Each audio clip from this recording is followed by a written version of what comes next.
Lionel Rubodeau, bonjour. Vous êtes chez Agorastore. Est-ce que vous pouvez vous présenter succinctement? Bonjour Richard, merci pour cette invitation et cette participation à cet échange.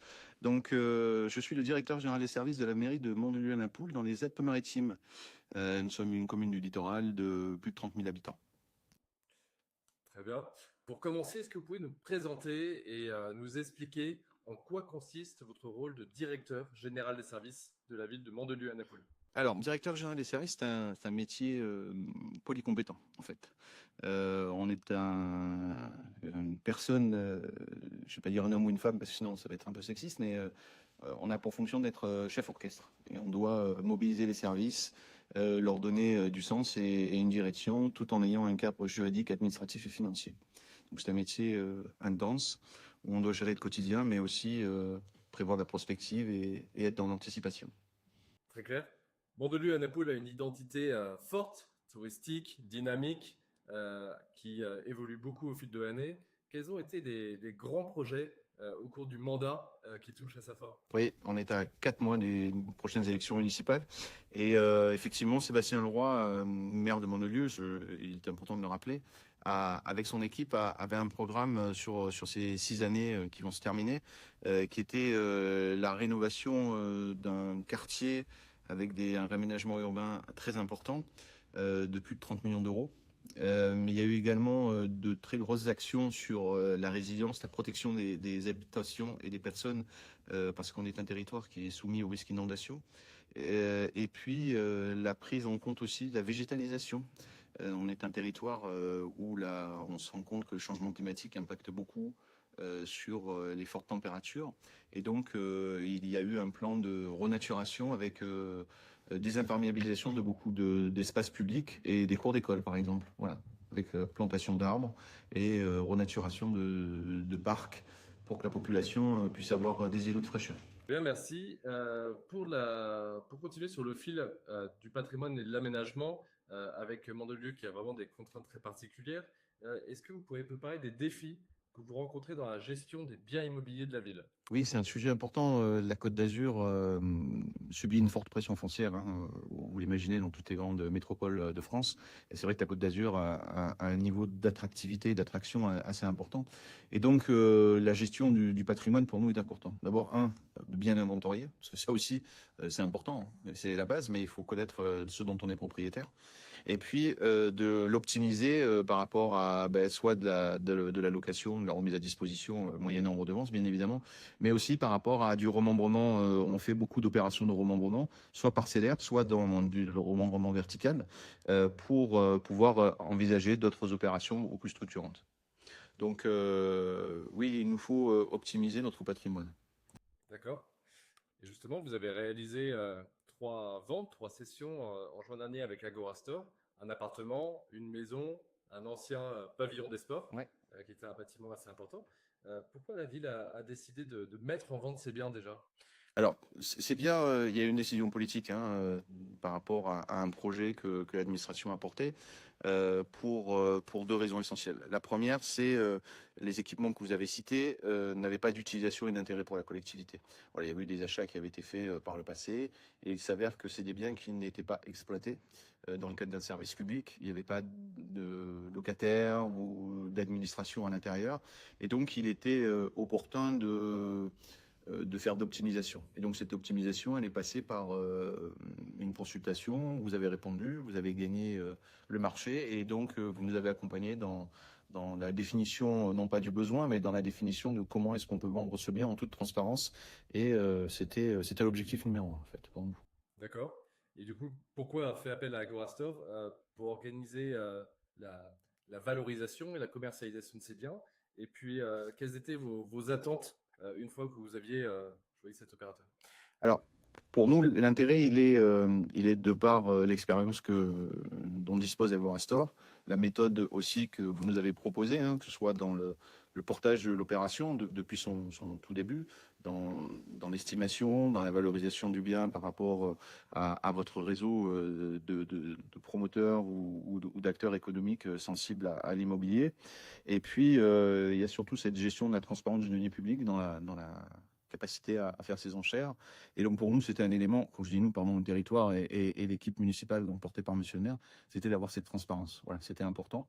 Et donc pour nous, bien évidemment, c'est récupérer de la recette, hein, parce que la vente, c'est de la recette, mais c'est aussi une diminution des charges, parce qu'on n'a plus à entretenir, on n'a plus les assurances. Ouais, donc après, on va dire, oui, on se délaisse, c'est des bijoux de famille, comme on dit, mais parfois, il faut savoir aussi enlever un peu des sacs à la main montgolfière pour pouvoir un peu prendre de hauteur. Bien sûr, ça fait partie de la responsabilité, de la bonne gestion des données publiques, en effet. Exactement. On a utilisé une méthode qui est aujourd'hui innovante, mais utilisée de plus en plus par les collectivités locales. C'est le courtage d'enchères en ligne, c'est-à-dire les enchères, concrètement, pour la mise en concurrence. Quels avantages en avez-vous tiré de ces opérations, les enchères en tant que telles? Je trouve que ça offre une lisibilité. Et pour nous, ça nous permet, je vais répéter, mais de la transparence. Ça veut dire qu'à un moment donné, on a généré du flux. C'est pas nous qui avons choisi. Vous nous proposez un rapport d'analyse avec des critères, hein. Donc on a défini ensemble sur l'usage du bien évidemment, et sa destination. Et à partir du moment où le candidat remplit les critères, eh bien, après, c'est l'autorité territoriale qui décide et le conseil municipal s'est prononcé il y a quelques semaines, je crois, sur la cession de 2 biens. Il nous en reste un troisième à finaliser, mais ça devrait pouvoir se faire assez rapidement. Parfait. Y avait-il des points sur lesquels vous étiez particulièrement attentif pour ces ventes, un cahier des charges par exemple? Oui, vous nous avez grandement accompagné justement sur cette notion-là. Et ce qui était intéressant, c'est le suivi en fait de l'évolution du dossier avec vos équipes. Vous faites des reportages photos, vous assurez les visites, et puis vous nous donnez de la donnée sur les trafics. Quand je dis trafic, excusez-moi, faire attention à ce qu'on dit. Les datas sur le site internet, combien il y a eu de vues, voilà, le profil des potentiels acquéreurs. Et pour nous, on se soulage d'un métier. Donc on n'a pas forcément, on sait faire, mais il vaut mieux passer par des professionnels. Et puis surtout, vous avez votre réseau, et vous avez des équipes. Et donc le choix pour nous alors bien évidemment, vous avez été choisi parce qu'à la suite de la consultation, vous avez été les meilleurs. Mais quand on connaît vos références, voilà, vous travaillez pour les services de l'État, pour des grandes institutions françaises. Et pour nous, c'est un gage de sécurité. Et pour l'administré aussi, et l'habitant, on montre qu'on a une méthode et qu'on est accompagné par des professionnels. Donc c'est plutôt bien pour nous. Formidable. Est-ce que vous pouvez nous dire un peu plus à quoi vont servir les recettes issues de ces ventes? Est-ce que c'est déjà fléché ou pas encore? Oui, c'est pour compenser les pertes de dotation de l'État, D'accord. pour payer une partie de l'amende SRU, voilà, pour compenser en fait ce que l'État nous prend. Voilà. On subit en moyenne entre 7 et 9 millions de pertes financières. Ou la perte de la DGF, l'amende SRU, le fonds de compensation. Voilà. Donc, c'est Monsieur le maire, ils vont voter le budget dans quelques jours, le 12 décembre. Et voilà, dans son introduction, il va le rappeler. Voilà. Et donc, alors, comme je disais, ça nous permet de diminuer nos charges aussi. On n'utilise pas. Et d'un autre côté, bien évidemment, ça va rentrer dans le budget général, hein, dans les recettes. Ça va nous augmenter nos capacités d'autofinancement et donc de réinvestir pour, comme je le disais, préserver, protéger et sécuriser notre territoire. Très bien. Si vous voulez bien, on va discuter aussi d'un peu des équipements publics. La ville dispose d'un parc important d'équipements municipaux. Vous êtes une ville, on va dire, de taille moyenne sur le territoire, moyenne voire grande. Vous avez des véhicules, du matériel technique, du mobilier. Aujourd'hui, quels sont les principaux défis que vous rencontrez dans la gestion de ce parc de matériel, d'équipements et de véhicules? Alors oui, on fait des dons sur du mobilier scolaire. On le fait de façon caritative, on va être très clair là-dessus. On passe par une association avec laquelle on a l'habitude de travailler, de collaborer en partenariat. Mais il est clair que voilà, j'ai découvert ce champ des possibles avec vous sur le volet du matériel. Et parfois, on se débarrasse peut-être un peu rapidement de certaines choses. Alors, on fait de la vente directe, hein, mais je pense que c'est pas assez valorisé et du matériel pour avoir une seconde vie, soit être reconditionné, mais ça pourrait avoir une seconde vie. Je pense que ça peut être important et donc cette économie circulaire a du sens pour nous. D'accord. Oui, justement, l'économie circulaire, on voit que ça prend de plus en plus de place dans la gestion publique en règle générale, que ce soit de la part de l'État, des collectivités locales, du monde hospitalier.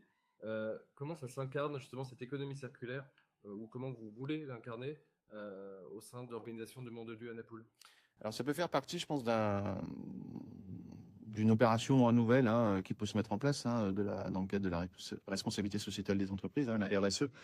Ça peut être une composante à mon sens. Alors c'est vrai que sur Mandelieu, Monsieur le maire porte des actions RSE, mais on ne dit pas cet acronyme-là. D'accord. Le gaspillage dans les cantines alimentaires, c'est du RSE. Le fait de mettre de l'éclairage public en LED, c'est aussi du RSE. Tout à fait. D'utiliser les eaux de réutilisation de la station d'épuration pour nettoyer les voiries, c'est de la RSE aussi. Cette économie circulaire par rapport au mobilier, ça peut être aussi du RSE. Donc c'est une composante, à mon avis, qu'il faut développer. Alors, on va être clair, il faut développer. À un moment donné, on n'a pas encore cet automatisme intellectuel, mais on va, par nos échanges, on va le développer. D'accord. Formidable. Lionel Rubaudot, DGS de Mandelieu, merci Je vous en prie, Richard, avec grand plaisir. et à bientôt. Également, au revoir.